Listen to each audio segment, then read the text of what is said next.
Supreme court में foreign funding case की समाअत के दौरान जस्टिस अतहर मिनुल्लाह के सवालात ने इमरान खान के वकील को लाजवाब कर दिया। जस्टिस अतहर मिनुल्लाह के सवालात और यूटीए वकील के जवाबात आप भी सुने। अतहर मिनुल्लाह का सवाल नंबर 1, आप कहते हैं कि फॉरेन फंडिंग केस काबिल समाअत नहीं है, ये आइन में कहाँ लिखा है?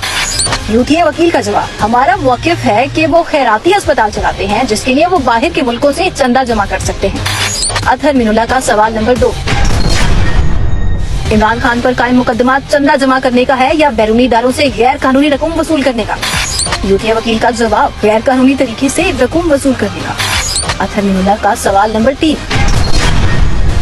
क्या बैंक अकाउंट इमरान खान ने अपने असासा जात में जाहिर किए? यूटीए वकील का जवाब, जी नहीं, क्योंकि ये अस्पताल के अकाउंट्स हैं और ये रकूम भी अस्पताल के लिए हासिल की गई। अतहर मिनुल्लाह का सवाल नंबर 4, क्या खैराती अस्पताल के लिए जमा किए गए अतियात कोई बंदा कानूनी तौर पर अपने जाती अकाउंट्स में रख सकता है? यूटीए वकील का जवाब, जी, कानूनी तौर पर तो नहीं रख सकता। जस्टिस अतहर मिनुल्लाह का सवाल नंबर 5,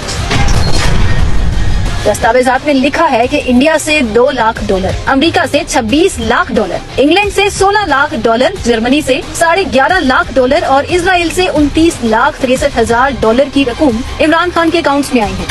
यूटीए वकील अतहर मिनुल्लाह के सवाल का जवाब ना दे सका। जस्टिस अतहर मिनुल्लाह का सवाल नंबर 6,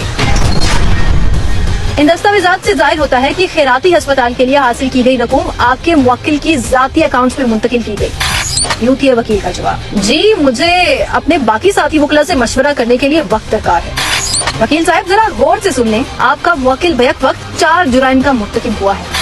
पहला, अस्पताल के नाम पर गैर कानूनी जराए से रकूम का हसूल। दूसरा, दुश्मन और गैर तस्लीम शुदा मुल्क के हसास जासूस इदारों के ओहदेदारान से रकूम का हसूल। तीसरा, खैराती फंड की गैर कानूनी तौर पर जाती अकाउंट्स में मुंतकिल। चौथा, खैराती अस्पताल के फाइनेंस ऑडिट से इनकार ताकि इस मामले पर पर्दा डाला जा सके। अब बारी बारी मुझे इन इल्जामात के जवाब दें। वकील इमरान खान इस सवाल का भी जवाब न दे सका। दौरान समाअत अतहर मिनुल्लाह बोले, हैरत है कि इसी अदालत ने खैराती अस्पताल के ऑडिट के खिलाफ इस सादिक और अमीन को हुक्म इम्तनाई भी जारी कर दिया, मगर क्यों और कैसे? मुझे मेरे 5 सवालों के जवाब चाहिए, क्योंकि ये मुल्क की सलामती का मसला है और बड़ा हसास केस है। अगली पेशी पर इन तमाम सवालात के जवाब लेकर आइएगा।